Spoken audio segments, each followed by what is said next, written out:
rreshje të një sasie jashtëzakonisht të madhe për periudhë. E thoni këtë me hamendje apo keni komunikuar me inxhinier hidrologjik? Jo, padyshim kjo është mbi bazën e të gjithë komunikimeve që kemi me ekspertë e fushës. Okay. Dhe kjo ka ardhur për shkak të abuzimit. Dhe po të shohësh që nga Shkodra deri në Gjirokastër ka një përmbytje të jashtëzakonshme të banorëve, të bizneseve dhe të banesave të qytetarëve, përfshi këtu dhe pjesa perëndimore e qarkut të Lezhës pothuajse është në ujë. Edhe në këtë moment që po flasim? Absolutisht, edhe tani që po flasim, stasia e ujit, sidomos në disa zona është jashtëzakonisht shumë e madhe.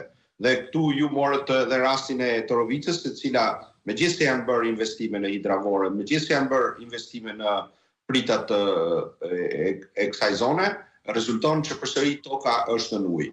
Po njëkohësisht edhe zona e Kurbinit ndodhet në të njëjtën situatë, siç është Fushkuqja, Gurzi, Xhorma dhe gjithë pjesa e ulësirës perëndimore të qarkut të Lezhës. E gjithë ulësira perëndimore, po a ka, nuk e di, në ndërhyrje emergjente për të pasur një shkarkim ujë a diçka? Tani, problemi është që shkaku i gjithë kësaj situate është për shkak të abuzimit dhe neglizhencës qeveritare.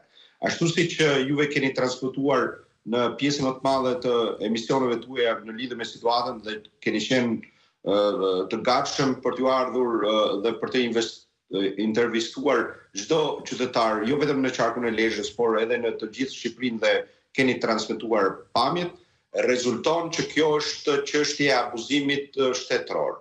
Dhe padyshim fondet janë dhënë për kanalet kulluese të dyta dhe kanalet e ujrave të larta dhe rezulton që ka një abuzim të tejskajshëm në lidhje me mënyrën e menaxhimit të fondeve. Nga ana tjetër, rezulton që shteti dhe bashkitë intereson vetëm në momentin e ndodhjes së situatës së fatkeqësisë natyrore.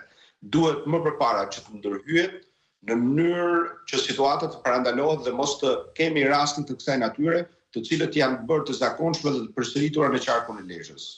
Meqense jemi këtu, zoti Gjoni, ju ndoshta nuk keni qenë pjesë e Partisë Demokratike në periudhë që flasim, po kemi vënë re që ka disa përpjekje për të krahasuar pasojat e këtyre përmbytjeve me ato të viteve më parë. Ju shihni ndonjë ngjashmëri apo diferenca? Jo, nuk ka as edhe një lloj ngjashmërie midis rasteve të cilët Partia Demokratike ka qenë në pushtet dhe rasteve të cilët sot Partia Socialiste, dhe juve ashtu siç e transmetuat edhe më para në rast se para ardhjes në pushtet zoti Rama fajnia vinte qeverisë së asaj kohe dhe njëkohësisht premtonte që do kishte investime të jashtëzakonshme dhe përmbytjet nuk duhet të liheshin në dorë të lirë dhe të fatkeqësisë natyrore, por ishte mungesa totale e shtetit.